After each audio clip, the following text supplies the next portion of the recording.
මනුෂ්‍ය වාසයෙන් තොර දූපතේ අභිරහස් අතුරුදහන් වීම. ඔබ හිතනවාද මිනිස්සුන්ට නිකම්ම හුළඟේ දිය වෙලා අතුරුදහන් වෙන්න පුළුවන් කියලා? කිසිම සටනක් නැතුව, කිසිම රුධිරයේ වැගිරීමක් නැතුව, තමන් අනුභව කරමින් සිටි කෑම පිගාන මේසේ මත තබා තිබියදීම මිනිසුන් තිදෙනෙක් කොහොමද අතුරුදහන් වුණේ?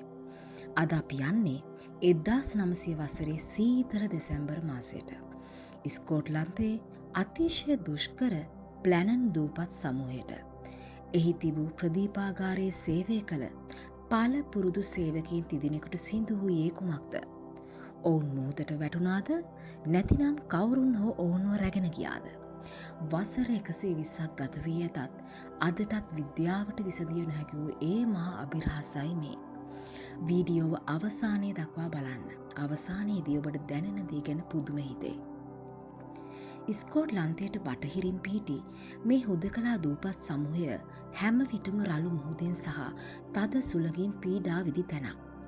1899 වසරේදී මේ අඩි 75ක් උස ප්‍රදීපාගාරයක් ඉදිකලේ නැව් අනතුරු වළක්වා ගන්නයි. මෙහි සේවය කළේ ඉතාමත් පළපුරුදු සේවකයින් තිදෙනෙක්. ජේම්ස් ඩකට්, තෝමස් මාර්ෂල් සහ ඩොනල්ඩ් මැක්ආතර්. ඔවුන් මාස ගණනාවක් මේ හුදකලා දූපතේ ජීවත් වුණේ නියමිත කාල සටහනකට අනුව.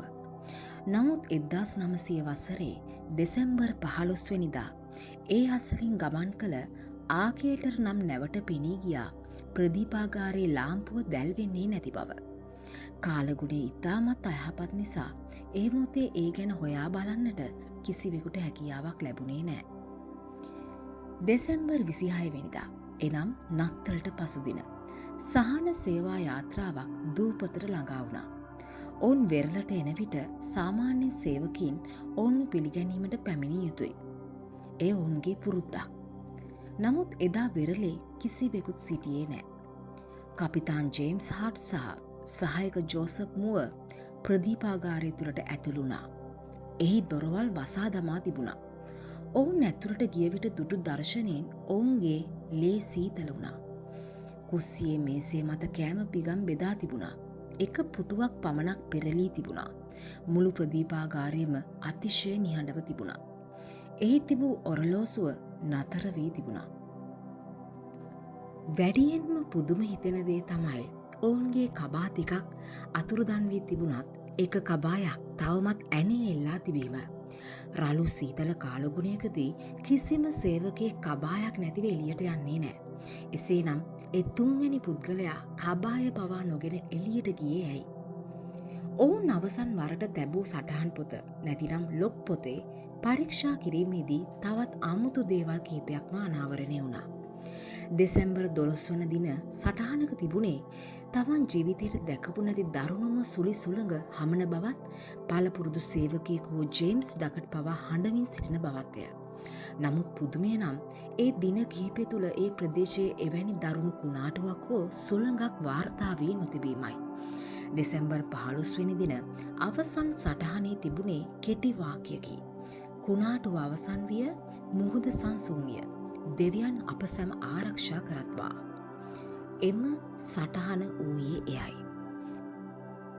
මේ තිදෙනාගේ අතුරුදහන් වීම පිළිබඳව ලෝකයේ බොහෝ දෙනා විවිධ මත පළ කළා. සමහරු කිව්වේ යෝධ රළ පාරකට ඔවුන්ව ගසාගෙන යන්නට ඇති කියලා. තවත් අය කිව්වේ එක් අයෙකුට පිස්සු හැදී අනෙක් දෙදෙනාවත් මරා දමා ඔහු මුහුදට පනින්න ඇති කියලා. තවත් පිරිසක් විශ්වාස කළේ මේ පිටසක් වල ජීවීන්ගේ හෝ අద్භුත බලවේගයක ක්‍රියාවක් කියලා. නමුත් අදටත් ඒ සිරුරු හමු වී නැහැ. ඒ ප්‍රදීපාගාරය අසල අදටත් අමුතු ශබ්ද ඇහෙන බව නාවිකයින් පවසනවා. ඔබ හිතන්නේ මේ තුන්දෙනාට මොකක් වෙන්නේ නැද්ද? මේසේ උඩ කෑම පිගන් තියලා ඔවුන් කොහේ යන්නේ නැද්ද? ඔබේ අදහස කමෙන්ට් කරන්න. මේ වගේ තවත් කතා දැනගන්න අපේ channel එක subscribe කරන්න.